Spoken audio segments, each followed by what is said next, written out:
The end is approaching rapidly. Let me know in the comments who you think is going to win.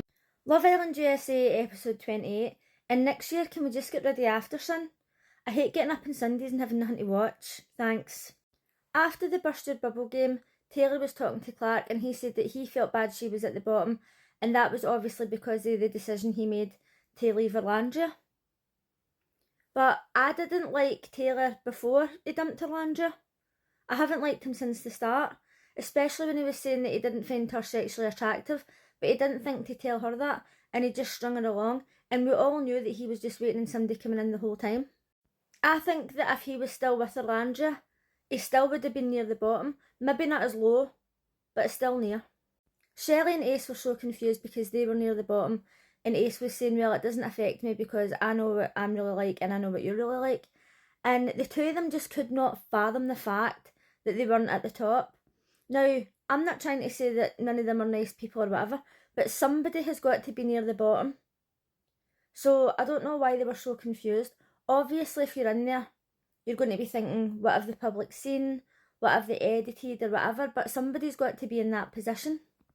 Personally, I don't think Clark should have been at the bottom. I would have put Andrina there. I think she was just a snaky bitch when she was talking to Huda about the task and didn't even say to her face, I think you did too much, and then ran off to Shelley and the girls to say, oh, Huda was saying this, Huda was saying that. Fucking say that to her face. But anyway, she's gone now. Thank God.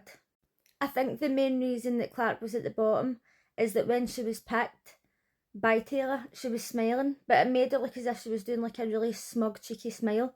And then when he picked her during that notes challenge as well, she was smiling and it made her look smug, but I genuinely don't think that she was. I think she was just happy. What I don't like about her is that she talks about, oh, Taylor's doing this out of respect, I'm doing this out of respect. No cunt is giving Erlandria respect in that house.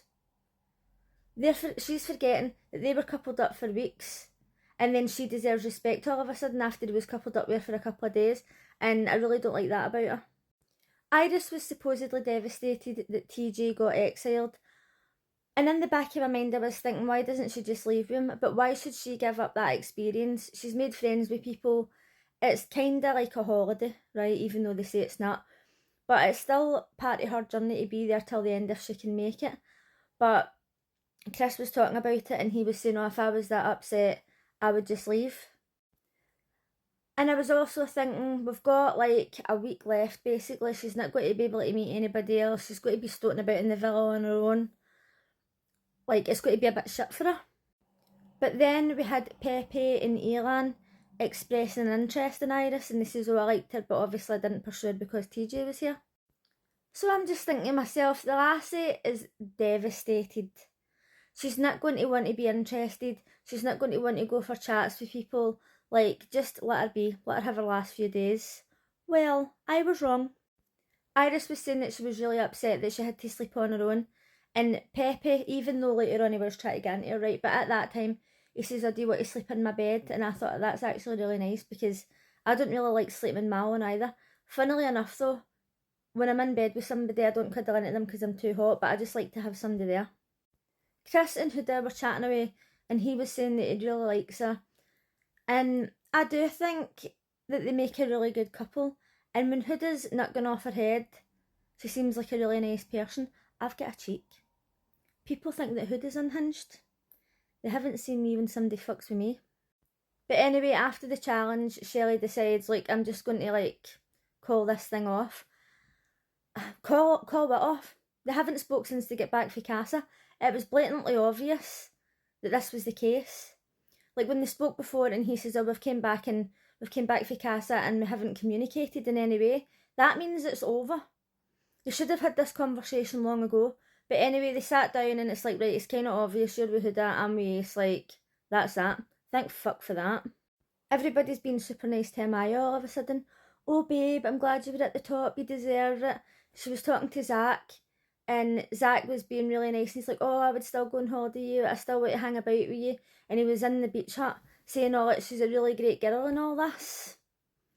And this is because he knows that America likes her, so he's trying to, like, get in the cool gang.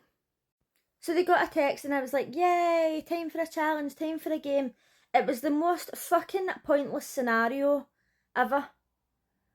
It wasn't to cause drama, it wasn't even fun, it was literally just like a waste of time and money. Basically, the boys had to pick a wingman or woman to run through these doors. One would crash into the door and one would go through into a ball pool. Then they had to walk across these lily pads and get gunged. Then they had to go up to this thing that pied them, and they had to say a time that they crashed out in the villa and then choose somebody to kiss. And I just didn't see the point in this whole thing.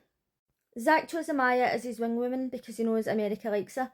But another thing that I just remembered is that when they two were having a chat, he said, "Oh, I'm sorry about the challenge when I spoke up. I thought that that was a good time to say what I was thinking, but then I felt bad when I seen that you were crying."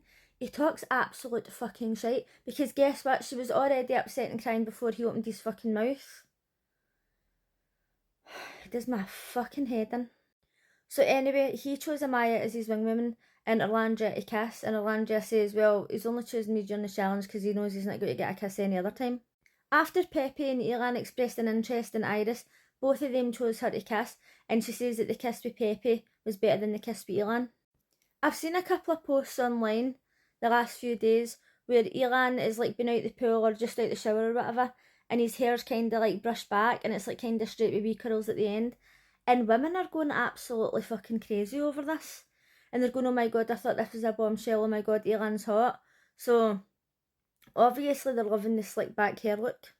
Elan said the time he crashed out was when he found out that Nick was still in the villa, and you know what, at least he was honest.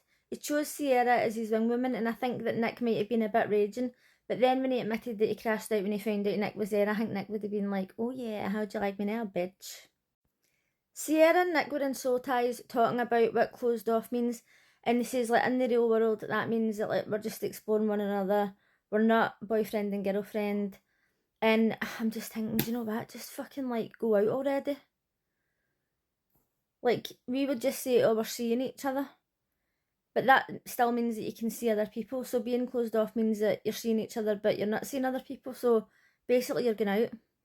I was kind of surprised to see this conversation because I have seen a few videos of people saying, have you noticed that you haven't seen Sierra as much because of the whole thing that she said online?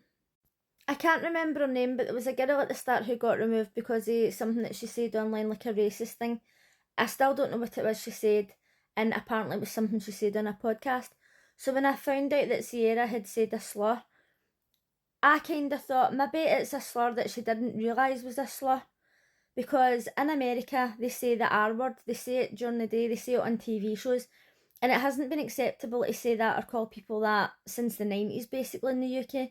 So I still get surprised when people say it on American TV. So when I found out what it was she said, somebody had posted it. Now how you can put pictures in the comments now on TikTok.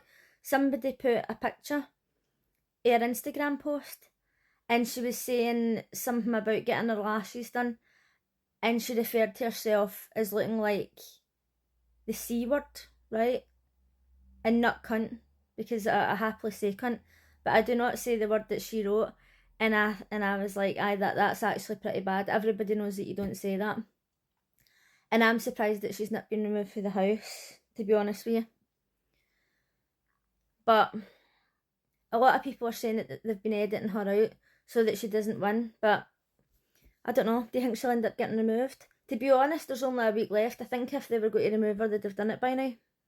Iris and Pepe are chatting away, and they're like, oh, I was interested in you. Like, things are moving fast, right?